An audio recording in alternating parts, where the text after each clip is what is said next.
Duff is arguably the most recognizable beer brand in the world.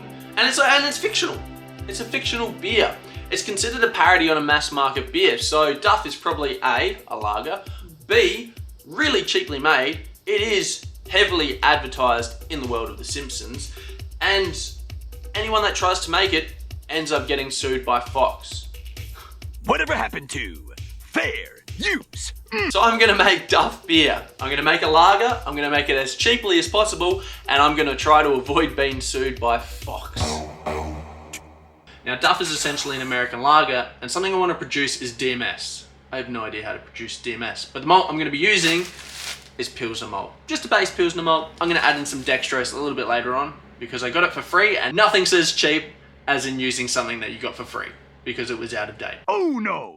Ooh. I'm gonna mash with 13 liters of water. I want my strike temperature to be 70 degrees. Because this is essentially a parody on a mass market beer, I'm gonna skip a few steps. So 1, I'm not gonna do a sparge. B, I'm only gonna do a half an hour boil.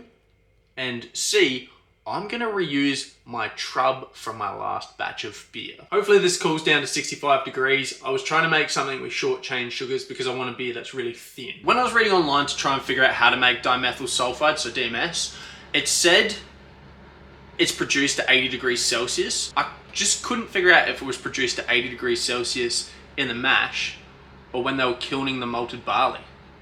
So I'm just gonna crank the heat. As soon as it hits 80 degrees, I'll just strain it and start the boil. Okay, I'm about to hit 80 degrees, so I'm gonna take this out and we'll get started on the boil. I didn't record it, but I got it out. I'm not really getting much DMS just yet. I hope it comes out after fermentation. American beers typically have a little bit of that corny kind of flavor. So I'm only gonna use 700 grams of maltose. That's just to get the alcohol percentage up. So I got 300 grams left over. Little nug.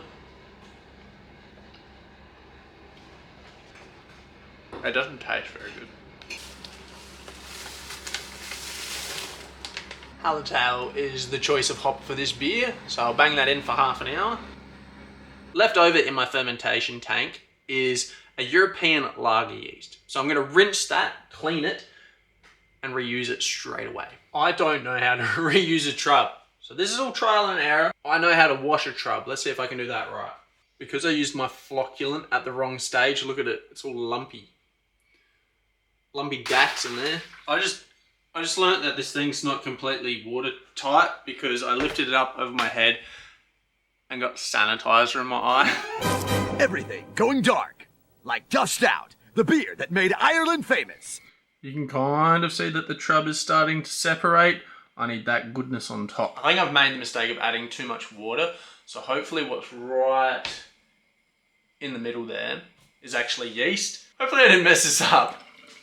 Got about 10 minutes left, so we'll add in about, what's that, a thimble worth of flocculant?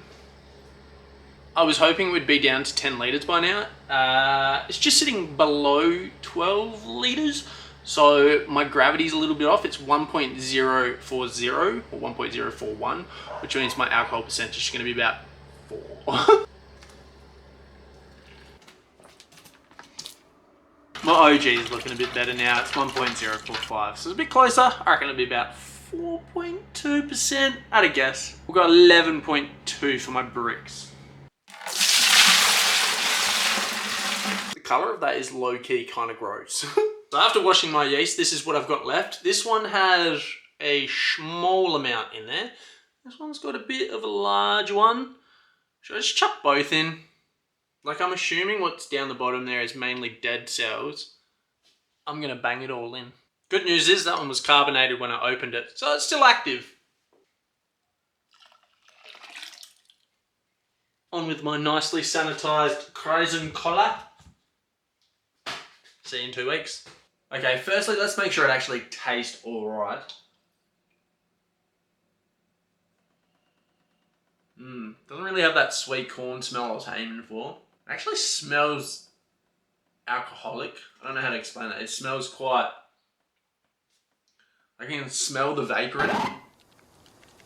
Yeah, that's swell. Up front with this beer, it's actually quite acidic.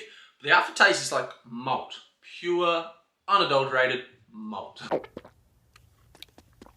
Man, that is malty. I've got my bottles all nice and sanitized. I've primed them with caster sugar. I'm using about 50 grams overall, but I'm pretty proud of myself. I've managed to reuse my yeast. And the final Mavity brings us to 4.6%. A couple of things I did learn when making Duff was I thought it would be my mashing process that would create this DMS and give my beer kind of a corny flavour. Turns out that happens in the malting process. But to stick to canon of The Simpsons, I got to drink out of a nice big stein. I recently learnt that Stein means stone in German. And they don't call them Steins in Germany. It was just called Stone because I used to drink out of stone. I'll tell you what, it smells like beer. You know, when someone says, I don't like beer, this is what I imagine that they're thinking of. Smells like beer. It's a pale gold colour. Aromatically smells like beer. This is going to sound so weird, but this is the like 4th or 5th lager I've made, and it doesn't have off flavours. Doesn't have any flavour, but no, off flavours is pretty good. Yeah, it's boring. Boring, malty, a little bit bitter. That's it. That's Duff beer. I perfected it on my first go.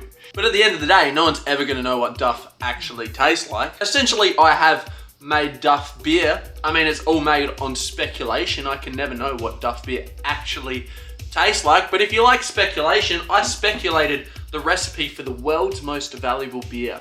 And that was Heineken. Click here and watch me make the world's most valuable beer. Purely on speculation. I'll see you next time.